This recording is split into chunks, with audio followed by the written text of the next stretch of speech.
하나님의 말씀 같이 보겠습니다.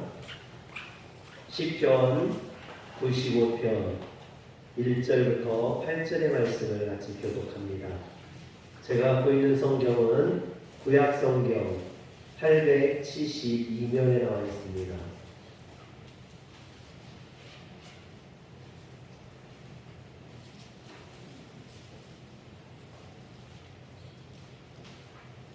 시편 95편 1절에서 8절의 말씀입니다. 오라 우리가 여호와께 노래하며 우리의 구원의 반석을 향하여 즐거이 외치자.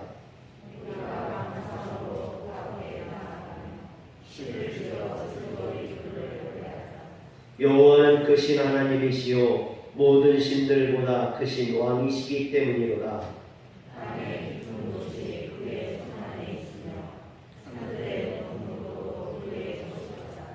바다도 그의 것이라 그가 만드셨고 육지도 그의 손이 지으셨도다.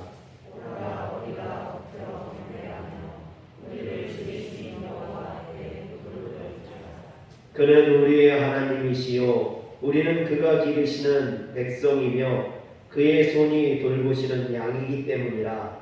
너희가 오늘 그의 음성을 듣거든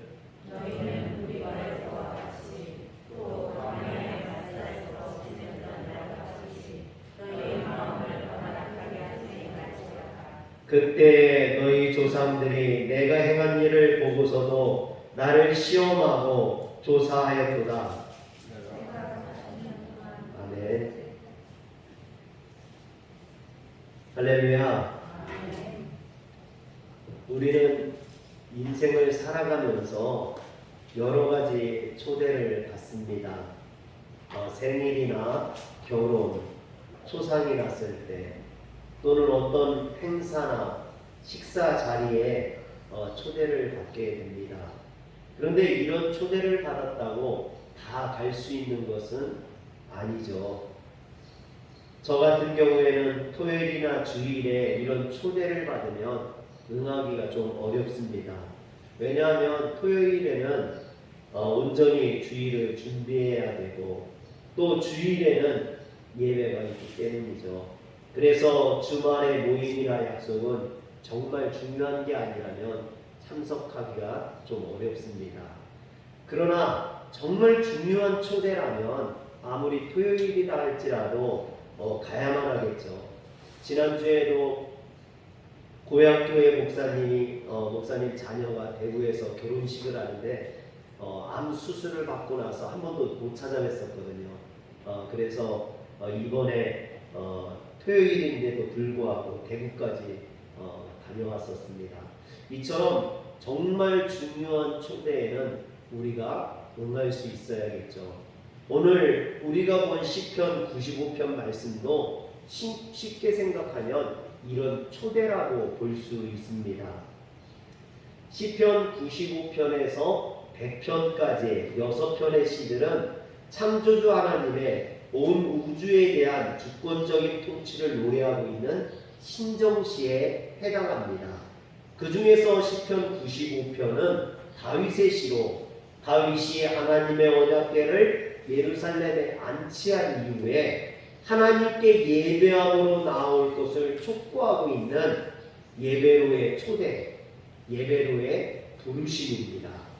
그래서 오늘 말씀을 보면 오라라는 강력한 초청의 말로 시작하고 있는 것을 보게 되죠. 그런데 이렇게 하나님을 예배함으로 나오라는 이런 강력한 부르심이 오늘 말씀에 보면 3번이나 반복해서 거듭되고 있는 것을 보게 됩니다. 1절에 보면 오라 우리가 여호와께 노래하며 우리의 구원의 반석을 향하여 즐거이 외치자 그랬습니다.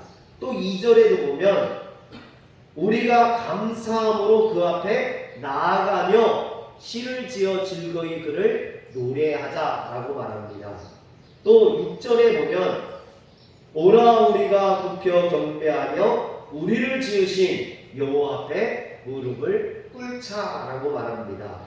이처럼 비슷한 부름이 3번이나 반복되고 있는데 그 의미는 조금씩 다릅니다.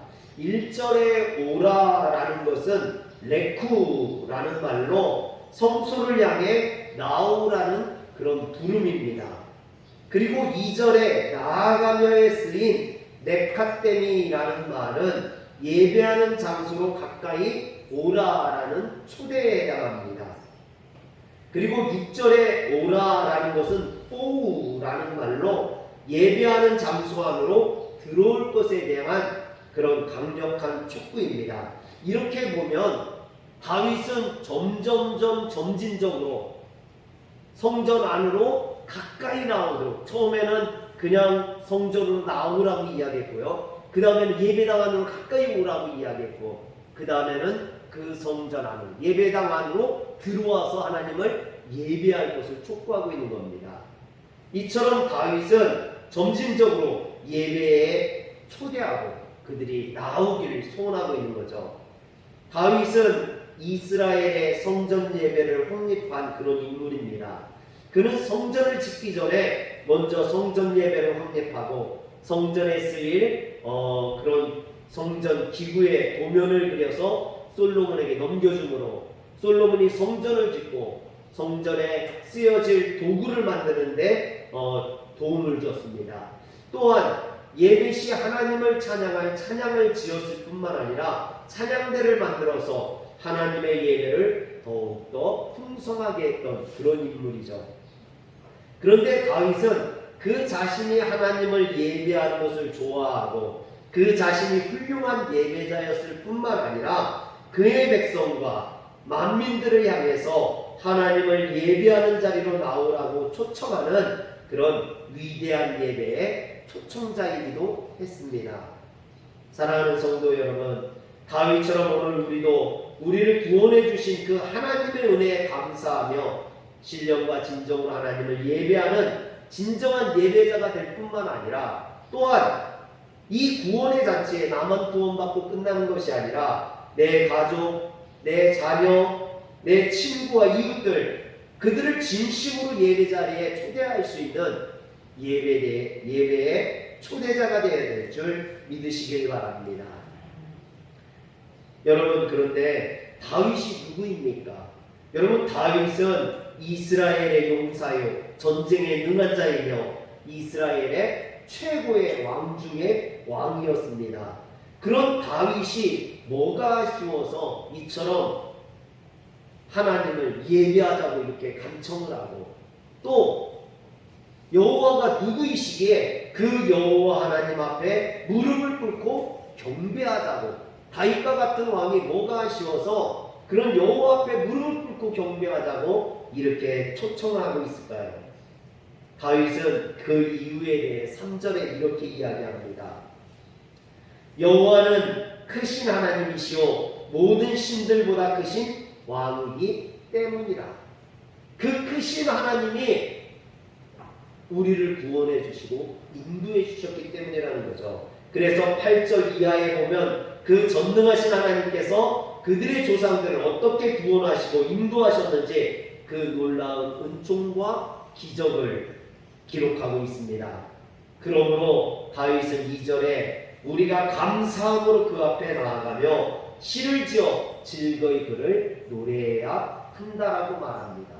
사랑하는 성도 여러분, 여러분들이 다윗과 함께 하나님을 찬양하고 예배하며 경배하는 성도들이 되시길 주의 이름으로 축원합니다. 그런데 이것은 다윗의 초대이기도 하지만 또한 이 다윗을 세우신 하나님의 초대이기도 합니다. 하나님께서는 우리를 죄악 가운데 불러 구원받은 자리로 나오기를 소원하고 계십니다.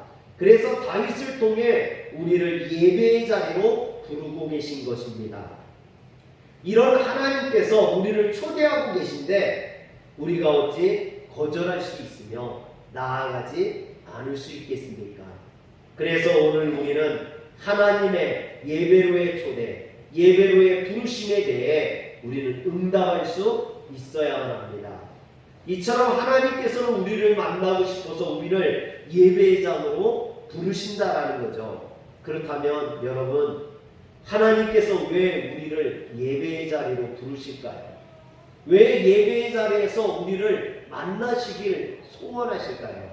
그것은 우리를 축복하시기 위함입니다. 우리에게 복 주시기 위함이라는 거죠. 그래서 오늘 말씀에 보면 하나님께서 예배의 자리로 나오는 당신의 백성들에게 어떤 복을 주시는지 이야기하고 있습니다. 첫 번째, 예배를 드리는 자에게 하나님은 기쁨의 축복을 주신다라고 말합니다. 그래서 예배자는 기쁨의 인생을 살게 될 것입니다.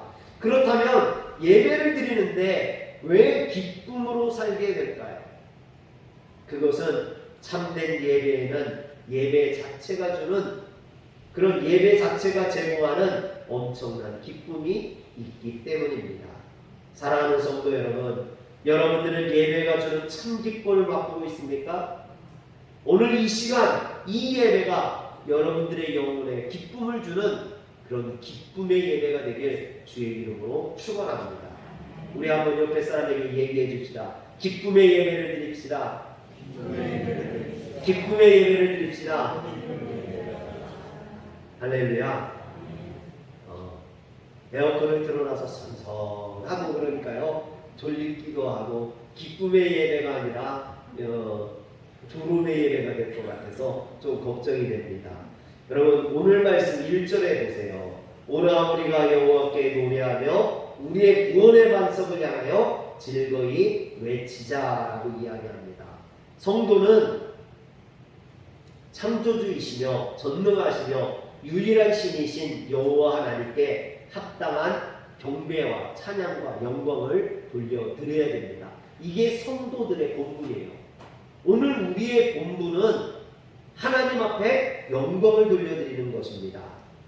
그런데 이처럼 하나님께 나아가는 자는 자신이 마땅히 하나님께 돌려드려야 될 찬양을 돌려드림으로 큰 기쁨을 맛보게 됩니다. 그래서 다윗은 여호와께 노래하자 즐거이 부르자라고 권면하고 있는 것입니다. 그런데 여기서 말하고 있는 즐거움, 그 즐거움은요 그냥 즐거움이 아니에요. 평범한 즐거움이 아닙니다. 터져나오는 기쁨, 샘솟는 기쁨을 의미합니다. 우리가 지금 찬양하고 예배드리고 있는 분이 누구인지를 알게 되면 예배드리는 자가 기뻐할 수밖에 없다는 거예요. 그의 가슴 속에서, 그의 마음 속에서 터져나는 샘솟는 기쁨을 맛보게 된다는 것입니다. 그래서 시편 95편에서는 우리가 예배하는 하나님을 두 가지로 소개하고 있습니다. 먼저 그분은 우리를 지으신 창조주 하나님이라고 말을 합니다.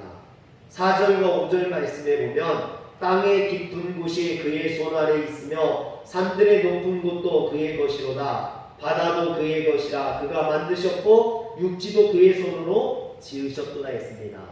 뿐만 아니라 6절에도 보면 우리를 지으신 여호와라고 말을 합니다.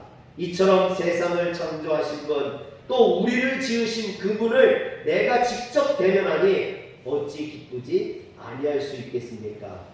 여러분, 이것이 얼마나 흥분되는 일입니까? 창조주 하나님을 만난다는 것, 나를 지으신 분을 만난다는 것, 그것이 기쁨이고 즐거움이죠.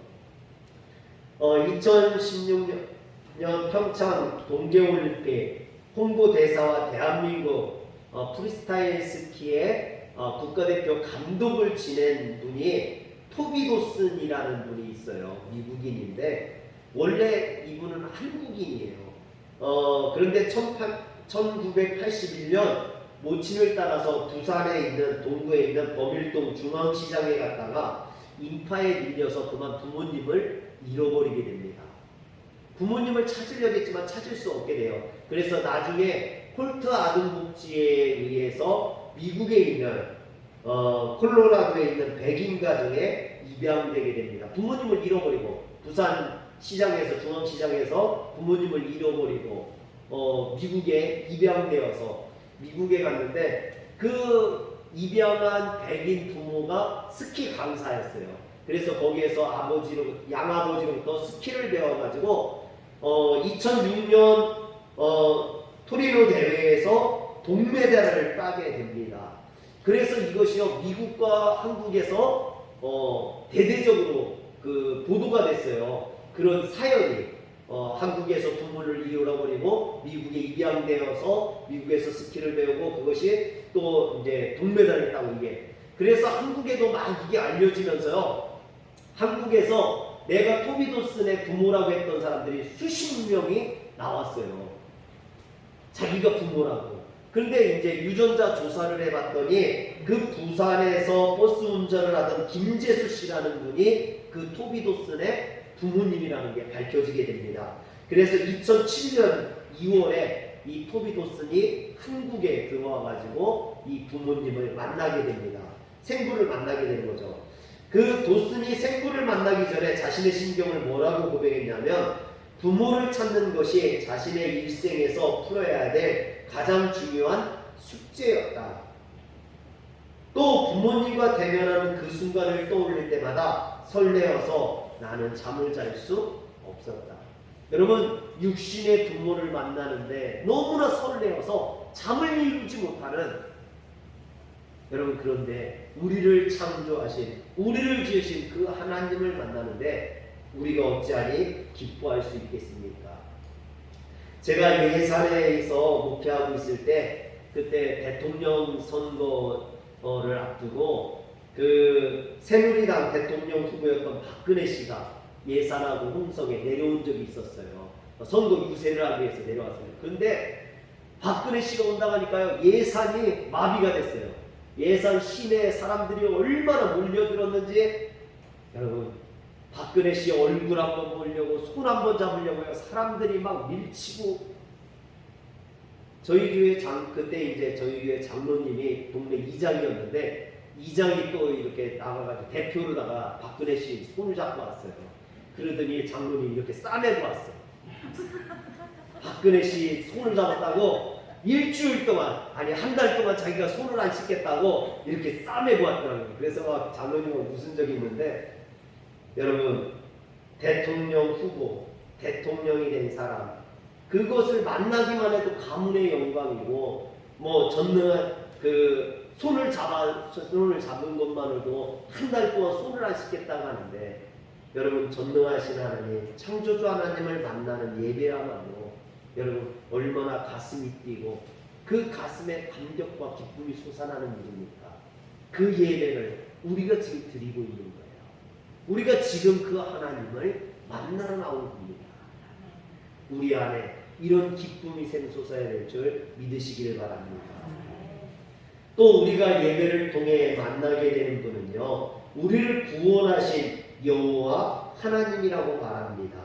1절에 보면 오라 우리가 여호와께 노래하며 우리의 구원의 반석을 향하여 즐거이 외치자라고 말합니다. 여기서 여호와 하나님을 구원의 반석이라고 말하는 것을 보게 돼요.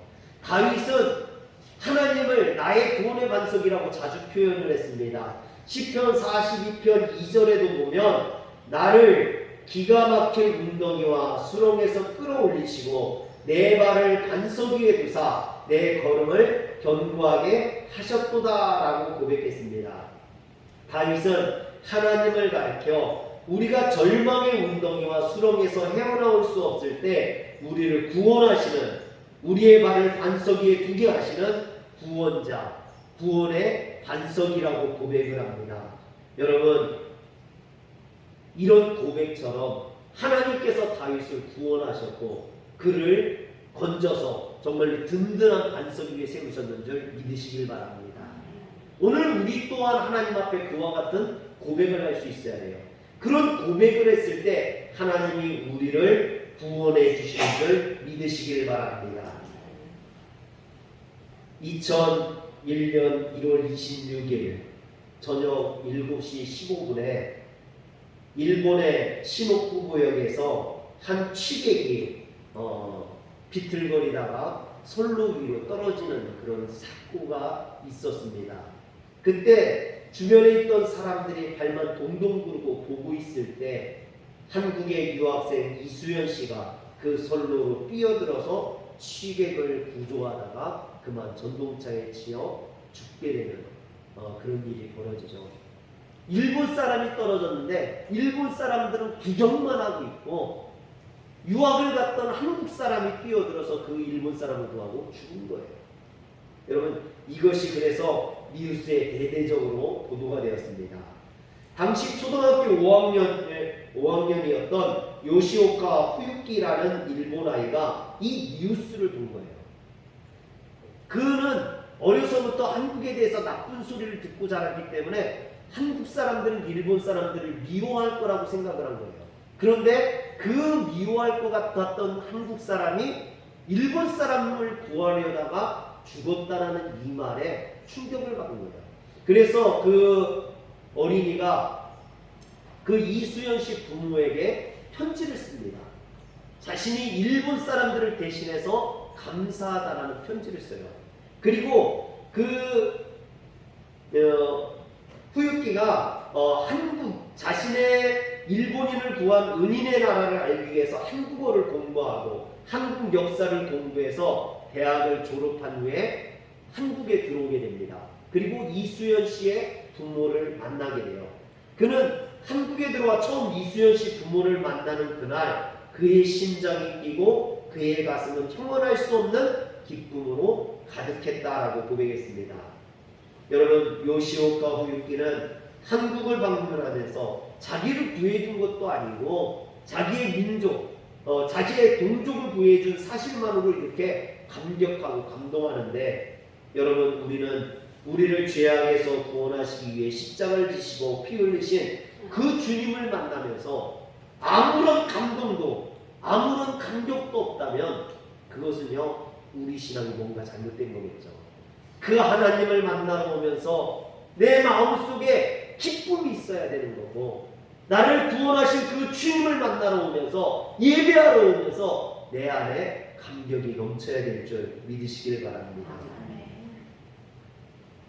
이처럼 이 예배는 우리를 창조하신 그 하나님, 우리를 구원하신 그 주님을 만나는 시간입니다. 그러므로 우리 안에 우리의 존재 깊은 곳에서 터져나오는 샘솟는 기쁨을 맛보시길 주의 이름으로 축원합니다. 두 번째로, 예배는 우리를 기쁨의 삶으로 인도할 뿐만 아니라 한 걸음 더 나아가서 하나님의 음성을 듣게 하는 축복으로 인도합니다. 우리는 개인적인 기도의 시간을 통해서 하나님의 음성을 들을 수 있어요. 그런데 성경에 보면 우리가 하나님의 음성을 듣는 주된 자리는 예배의 자리라고 말을 합니다. 사랑하는 성도 여러분, 이 예배의 자리가 하나님의 음성을 듣는 그런 장소라는 거예요. 그런 시간이라는 거죠. 사도행전 13장에 보면 안디옥 교회는 하나님을 예배하다가 바나바와 바울을 세계 선교회장으로 보내라는 성령의 음성을 듣게 됩니다.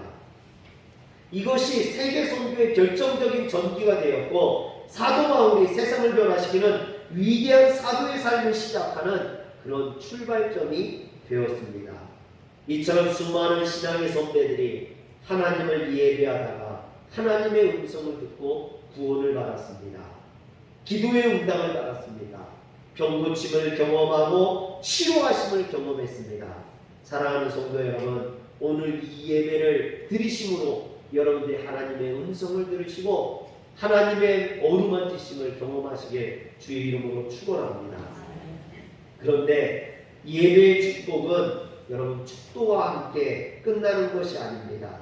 예배의 축복은 이 성전 안에서만 유지되는 것이 아니라는 거예요.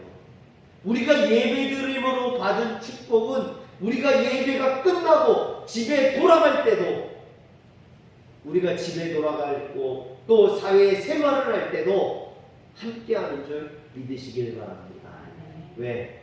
그 축복의 하나님이 나와 동행하실 것이기 때문에, 나와 함께하시기 때문이라는 것입니다. 그래서 내가 어느 곳을 가든지 내가 무엇을 하든지 하나님이 나와 함께하심으로 나는 승리의 삶을 살게 됩니다. 그래서 요한계시록 7장 17절에 보면, 보라, 이는 보좌 가운데 계신 어린 양이 그들의 목자가 되사 생명수 샘으로 인도하시고 하나님께서 그들의 눈에서 모든 눈물을 씻어주실 것임이니라 했습니다. 조금 전까지 보좌에 앉아서 예배를 받으시던 주님께서 이제는 예배장에서 삶의 광야로 나아가는 우리의 선한 목자가 되어 주셔서 우리를 인도해 주시고 지켜주신다는 것입니다. 이것이 바로 하나님의 음성을 듣고 사는 예배자의 축복입니다. 여러분들이 하나님의 음성을 듣는다면 여러분들의 삶을 하나님이 인도해 주실 줄 믿으시길 바랍니다. 그런데 어떤 분들은요, 나는 예배 자리에서 좀처럼 하나님의 음성을 듣지 못한다고 하시는 분들이 있어요. 나는 하나님의 음성을 못 듣는데, 여러분, 왜 하나님의 음성을 듣지 못할까요? 우리가 예배를 드리는데도 불구하고 왜 하나님의 말씀을 듣지 못할까요? 하나님께서 말씀하지 않아서? 하나님께서 주무시고 계셔서? 그렇지 않습니다. 여러분, 하나님은 졸지도 주무시지도 않으시고 눈동자와 같이 우리를 지켜보고 계십니다. 그렇다면 왜 우리는 예배를 드리면서도 하나님의 음성을 듣지 못하는 걸까요? 이에 대해 달라스 윌라드 박사는 두 가지로 지적을 합니다. 하나는 우리가 예배에 온전히 집중하지 못하기 때문이라고 말을 합니다. 여러분, 혹시 이 예배에 집중하지 못하는 분들이 있습니까? 여러분, 집중해야 됩니다. 주님의 음성을 듣기 위해서는 집중해야 됩니다. 잡념이나 졸음이나 사단의 방해를 이겨내고 말씀에 집중할 수 있어야만 합니다. 여러분, 눈에 보이지 않지만 지금 우리가 있는 이 공간 안에도 수많은 전파들이 흘러다니고 있습니다. 그런데 라디오를 갖다 놓고요, 다이얼을 돌려가지고 주파수를 맞추면 소리가 납니다. 음악이 나오고 말소리가 나옵니다. 이렇게 우리도 마찬가지입니다. 예배를 드리면서 우리의 채널을 주님 앞에 집중하고 맞출 수 있어야 돼요. 이렇게 주파수를 주님께 맞출 때 비로소 우리는 주님의 음성을 들을 수 있는 겁니다. 아무리 예배당 안에 들어와 있어도, 아무리 성전 안에 있어도 내 주파수를 주님 앞에 맞추지 않고 다른 것에 맞추고 있다면 주님의 음성이 들릴 수 없다라는 것이죠. 제가 집에서 이제 쉴 때 소파에 앉아서 텔레비전을 보거나 핸드폰을 하거나 합니다. 그러면 간혹 집사람이 주방에서 저한테 말을 걸 때가 있어요. 설거지나 음식을 만들면서 저한테 뭐라고 합니다. 그런데 제가 사실 텔레비전에 핸드폰을 보고 있으면, 다른 것에 집중하고 있으면 그 말이 잘 안 들려요. 그런데 뭐라고 자꾸 말을 하니까 귀찮기는 하고 뭐라고 합니까? 그래, 알았어. 그냥 대충 대답하는 거예요. 그런데 한참을 얘기하는데도 제가 대답이 없거나 반응이 시원찮으면요, 주방에서 일하다가 나와요. 나와가지고 저를 이렇게 째려보고 있어요. 제가 뭘 하다가 조금 이상해가지고 뭔가 이렇게 해가지고 이렇게 쳐다보면요, 저를 보고 이렇게 째려보고 있어요. 내 말 안 들었지?